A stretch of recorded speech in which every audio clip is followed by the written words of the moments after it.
Welcome back. आज की video में हम ये जानने की कोशिश करेंगे कि अगर आप प्रॉपर्टी को सेल आउट करते हैं तो कैश लेना बेहतर है या बैंक के थ्रू पैसे लेना बेहतर है। सबसे पहली बात तो ये याद रखें कि आपने कैश कभी भी नहीं लेना। बैंक के जरिए अपनी ट्रांजैक्शन को ट्रांसपेरेंट रखें। फर्ज किया आप कैश ले भी लेते हैं तो ऐसे कैश का आप क्या करेंगे? घर में रखेंगे तो चोरी का खतरा, बाहर भेजेंगे तो मनी लॉन्ड्रिंग जो कि कानूनी जुर्म है, और बैंक में रखेंगे तो आपके पास क्या सबूत है कि ये पैसा आपने प्रॉपर्टी की फरोख्त से हासिल किया है। यहाँ सवाल ये होता है कि लोग बैंक की बजाय कैश लेना क्यों पसंद करते हैं। इसका आम और सिंपल जवाब यही है कि इसके पीछे लालच होता है। लोग अपनी प्रॉपर्टी को अंडर इनवाइस दिखाना चाहते हैं।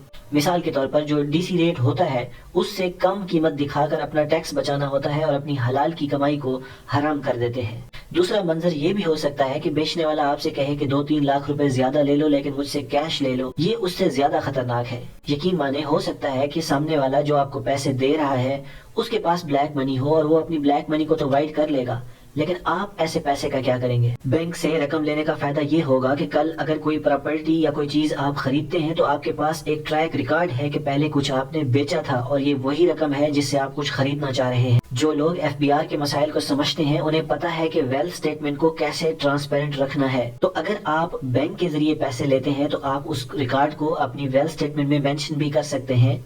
अदरवाइज बेनामी असासों का नोटिस भी आपको आ सकता है। तो फैसला आपके हाथ में है कि आप कैश लेना चाहते हैं या बैंक के थ्रू लेना चाहते हैं। आप जान लेते हैं कि अगर आप प्राइवेट सोसाइटी में कुछ फिरोख्त कर रहे हैं तो उसका तरीकेकार क्या होगा।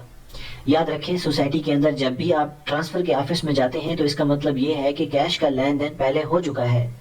या सोसाइटी वाले आपसे इतना कहेंगे कि ट्रांसफर करने के लिए तो आप हमारे ऑफिस आ जाएं, अंगूठे लगा दें, लेकिन कैश का या लेन देन के मामलात को आप ऑफिस से बाहर रखें।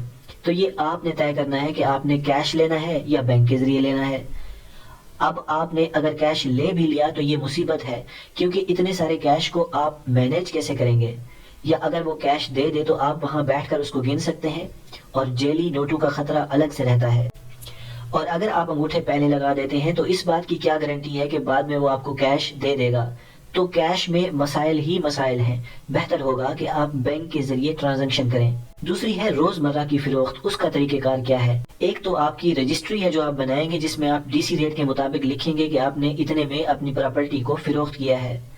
लेकिन आपको चाहिए कि आप अपनी प्रॉपर्टी के पैसे को व्हाइट मनी के लिए फुल पेमेंट एग्रीमेंट करवाएं और उसमें लिखें कि आपने अपनी प्रॉपर्टी इतने में फिरोख्त की, उससे इतने पैसे वसूल हुए, ये बयाना था, इतनी रकम मिली, इतनी रकम कैश में ली, इतनी रकम बैंक में ली, वगैरह वगैरह। ये सारी तफसीलात उसके अंदर लिखें ताकि कल को अगर कोई आपसे पूछता है तो आप बता सकें कि ये बैंक की रकम या कैश आपके पास कहां कहां से आया है। तो लालच मत करें, कानून की पासदारी करें और कोशिश करें कि बैंक के जरिए ही वसूल करें। 3% या 4% अगर आपको टैक्स देना भी पड़े तो ये कानूनी तौर पर आपका हक है कि आप उसे अदा करें।